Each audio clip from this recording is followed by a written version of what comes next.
LASIK laser कब करवाना चाहिए? लेसिक लेजर का भी एक समय होता है। अगर आप उस समय पे करवाते हैं तो आपका लेसिक लेजर ज्यादा सक्सेस होता है, और अगर आप समय से पहले करवा लेते हैं तो वो इतना सक्सेस नहीं होता है। आप अपनी आंखों के साथ में खिलवाड़ कर रहे हैं। लेसिक का जो समय होता है वो आप 18 साल से 30 साल के बीच में कभी भी करवा सकते हैं, लेकिन डॉक्टर आपको एडवाइस देता है कि जो लेसिक है वो आपको 22 साल के बाद करवानी चाहिए, क्योंकि जो हमारी आंख है वो 22 साल तक डेवलप होती है।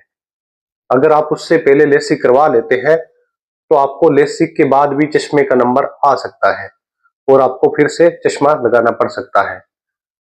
तो लेसिक को समय पे करवाना बहुत ही जरूरी है। अगर आप लेसिक करवाने की सोच रहे हैं तो आपको लेसिक के एडवांटेज और डिसएडवांटेज के बारे में पता होना चाहिए।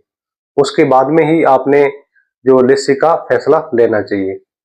तो आपको किन कंडीशन में लेसिक नहीं करवाना चाहिए? अगर आपको ड्राई आई है, आपको ड्राई आई सिंड्रोम है, तो आपको लेसिक नहीं करवाना चाहिए, क्योंकि लेसिक करवाने के बाद में ये प्रॉब्लम ज्यादा बढ़ जाती है। अगर आपको केरेटोकोनस है तो आपको लेसिक नहीं करवाना चाहिए। आपको ग्लूकोमा है, आपको डायबिटीज है, तो आपको लेसिक नहीं करवाना चाहिए। अगर आपका नंबर स्टेबल नहीं है तो आपको लेसिक नहीं करवाना चाहिए। मान लो आपकी एज 25 है और जो चश्मे की आपका जो पावर है वो हर 6 महीने से बढ़ रहा है, हर महीने से बढ़ रहा है, तो आपको लेसिक नहीं करवाना चाहिए। अगर आपको रेटिना से रिलेटेड कोई डिजीज है तब भी आपको जो लेसिक नहीं करवाना चाहिए।